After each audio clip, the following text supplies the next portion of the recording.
اب اس کی تھوڑی سی ایکسپلینیشن ہلکا سا اس کو میں آپ کو سمجھا دوں تاکہ آیتوں کا مفہوم کلیئر ہو جائے. جی، لَن يَسْتَنْكِفَ الْمَسِيحُ أَن يَكُونَ عَبْدًا لِلَّهِ وَلَا الْمَلَائِكَةُ الْمُقَرَّبُونَ. حضرت مسیح کو اس میں ہرگز کوئی آر نہیں ہے کہ وہ اللہ کا بندہ بنے، اور نہ ہی مقربین ملائکہ کو اس میں کوئی آر ہے کہ انہیں اللہ کا بندہ سمجھا جائے. تو یہاں پر کیا بات بتائی ہے کہ حضرت مسیح جو ہیں وہ اصل میں اللہ کے بندے ہیں، اور اس پر ان کو فخر ہوگا. یعنی جیسے کہ ہم نبی صلی اللہ علیہ وسلم کے بارے میں کہتے ہیں کہ آپ اللہ کے رسول اور اللہ کے بندے ہیں، تو اسی طرح سے عبدیت کی جو شان ہے وہ بہت بلند ہے.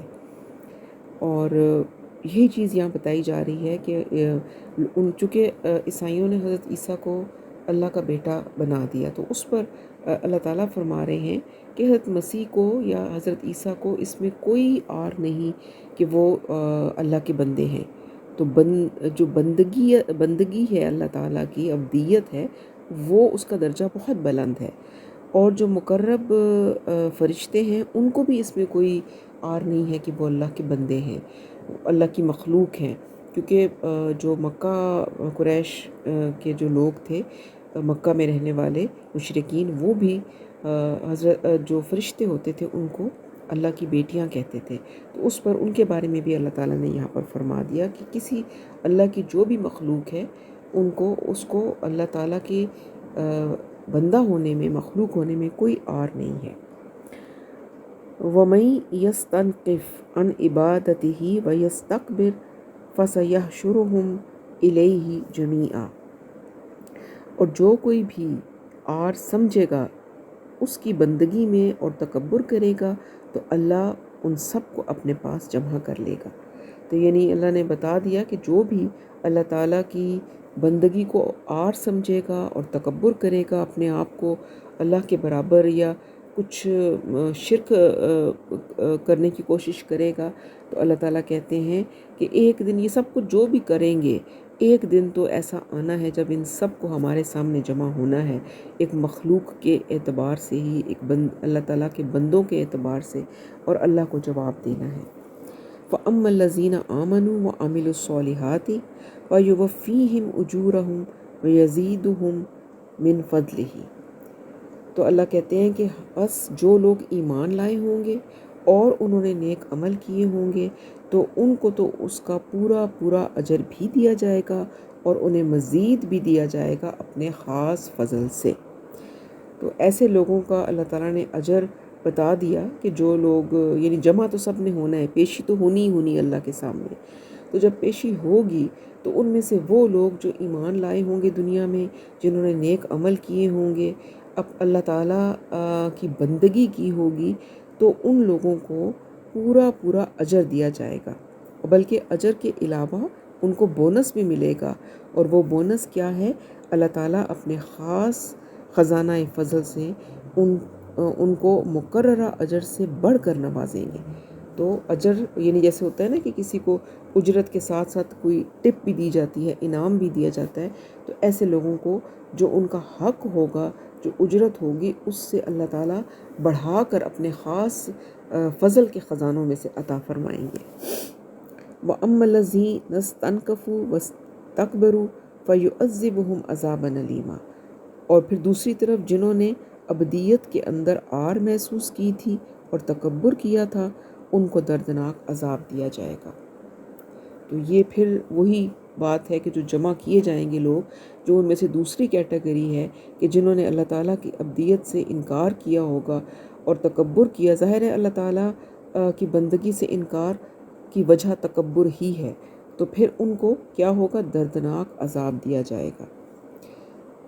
اور وہ نہیں پائیں گے اپنے لیے اللہ کے مقابلے میں کوئی بھی حمایتی اور نہ ہی کوئی مددگار.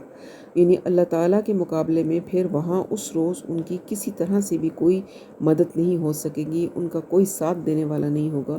گو کہ ایسے لوگوں کی دنیا میں کئی شیطان صفت لوگ ہوتے ہیں جو ان کے ساتھ ہوتے ہیں، جو انہیں یہ راستے دکھاتے ہیں غلط قسم کے، اور وہ ان پر انحصار کرنے لگ جاتے ہیں کہ شاید یہ روز قیامت ہمیں بچا لیں گے، تو اللہ تعالیٰ نے صاف کہہ دیا کہ اس روز ان کی مدد نہ کی جائے گی۔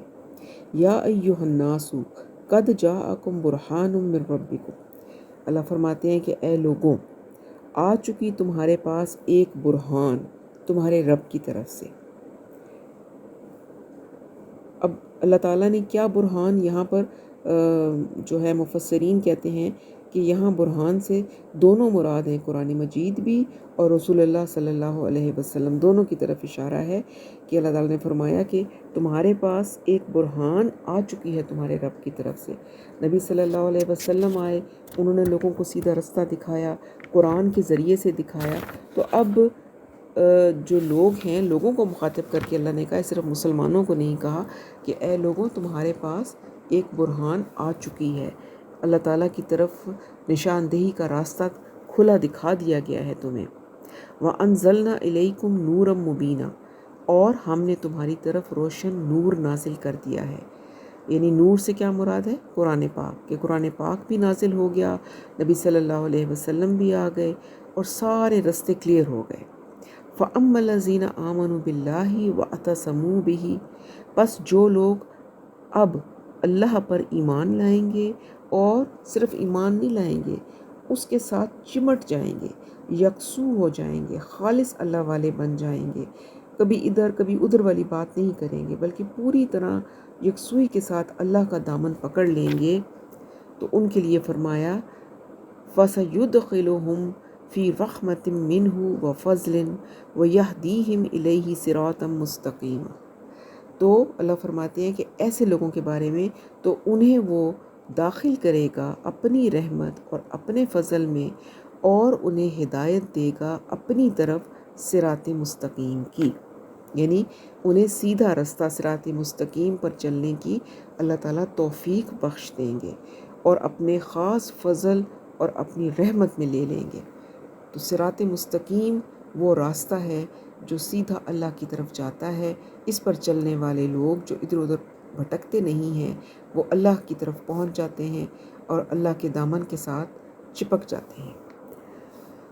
تو یہ اچھا، اس کے بعد یہ جو اگلی آیتیں ہیں، بلکہ آیت ہے، یہ کلالہ کے بارے میں ہے۔ پہلے بھی ہم نے اسی صورت میں اس کے بارے میں تھوڑی سی نشاندہی ہوئی تھی آیت نمبر 12 میں۔ تو اب یہاں پر قانون وراثت کے ضمن میں یہ لفظ کلالہ کا آتا ہے، اور کلالہ سے مراد ہے کہ ایسا انسان، یعنی ایسا مرد یا عورت کہ جس کے نہ تو والدین زندہ ہوں اور نہ ہی اس کی کوئی اولاد ہو۔ ظاہر ہے یہ دو وارث ہوتے ہیں، یا والدین یا اولاد، جو امیجیٹ ہوتے ہیں وارث۔ تو ایسا مرد یا عورت جس کے والدین بھی زندہ نہ ہوں اور جس کی کوئی اولاد بھی نہ ہو، تو اس کے بارے میں پھر کیا احکامات ہیں؟ تو یہاں پر آ رہا ہے یستفتونک، کہ وہ آپ سے فتویٰ مانگتے ہیں۔ اللہ تعالیٰ رسول اللہ صلی اللہ علیہ وسلم سے فرمایا جا رہا ہے کہ آپ سے یہ لوگ فتویٰ مانگتے ہیں۔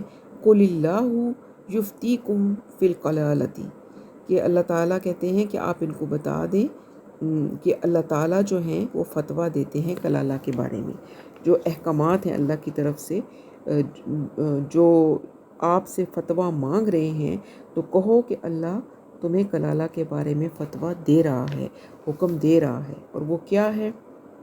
وہ یہ ہے ان امرؤ ہلک لیس لہ ولد ولہ اخت فلہا نصف ما ترک، کہ اگر کوئی شخص فوت ہو گیا اور اس کی کوئی اولاد نہیں اور نہ ہی اس کے ماں باپ ہیں، تو اور اس کی صرف ایک بہن ہے، تو اس کے لیے جو اس کا ترکہ ہے اس میں نصف ہوگا۔ یعنی ایسی صورت میں اس کی بہن جو ہے اس کو اس کی جائیداد کا آدھا حصہ ملے گا۔ اس مرد کے بارے میں یہ حکم ہے کہ جس کے ماں باپ بھی نہیں ہیں، جس کی اولاد بھی نہیں ہے، لیکن ایک بہن ہے، تو اس بہن کو اس مرد کی جائیداد میں سے آدھا حصہ ملے گا۔ وَهُوَ يَرِثُهُ إِن لَّمْ يَكُن لَّهَا وَلَدٌ، اور وہ جو مرد ہے اس بہن کا مکمل وارث ہوگا اگر اس بہن کی کوئی اولاد نہیں۔ تو اب اس کے اپوزٹ صورت جو بنی، یعنی یہ پہلے ہم نے بھائی کا پڑھا، اب بہن کے بارے میں ہے کہ اگر کوئی عورت ہے کہ جس کے والدین بھی نہیں ہیں، اولاد بھی نہیں ہے، مگر اس کا ایک بھائی ہے، تو اس صورت میں اس کے بھائی جو ہے وہ اس کی کل جائیداد کا وارث ہوگا اور وہ پوری جائیداد اس کے بھائی کو ملے گی۔ وہی عورت اور مرد والی بات آ گئی کہ عورت کا آدھا حصہ ہے اور مرد کا پورا حصہ ہے۔ فَإِن كَانَتَ اثْنَتَيْنِ فَلَهُمَا الثُّلُثَانِ مِمَّا تَرَكَ، پھر اگر دوسری صورت، پھر اگر دو بہنیں ہوں تو وہ ترکے میں سے 2/3 کی حقدار ہوں گی۔ 2 بہنیں ہوں یا 2 سے زیادہ بھی ہوں، جتنی مرضی بہنیں ہوں، تو پھر وہ جو ترکہ ہے اس میں 2 سے زیادہ کی حقدار ہوں گی۔ وَإِن كَانُوا إِخْوَةً رِجَالًا وَالنِّسَاءً فَلِلذَّكَرِ مِثْلُ حَظِّ الْأُنثَيَيْنِ، اور اگر کئی بہن بھائی ہوں تو ایک مرد کے لیے 2 عورتوں کے برابر حصہ ہوگا۔ وہی پرانی بات کہ اگر جو بھی بندہ ہے کلالہ والا، اس کے بہن بھائی ہوں، کئی بہن بھائی ہوں، یعنی بھائی بہن دونوں ہوں، تو اس صورت میں کیا ہوگا کہ ایک مرد کے لیے 2 عورتوں کے برابر حصہ ہوگا، یعنی بھائی کو بہن سے دگنا ملے گا۔ ٹھیک ہے جی۔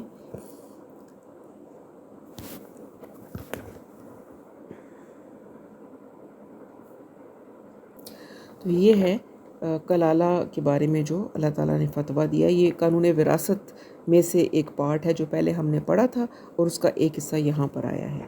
یبین اللہ لکم ان تضلوا واللہ بکل شیء علیم، اللہ تعالیٰ واضح کر دیتے ہیں تمہارے لیے تمام احکامات تاکہ تم گمراہ نہ ہو جاؤ، اور اللہ تعالیٰ ہر چیز کا علم رکھنے والے ہیں۔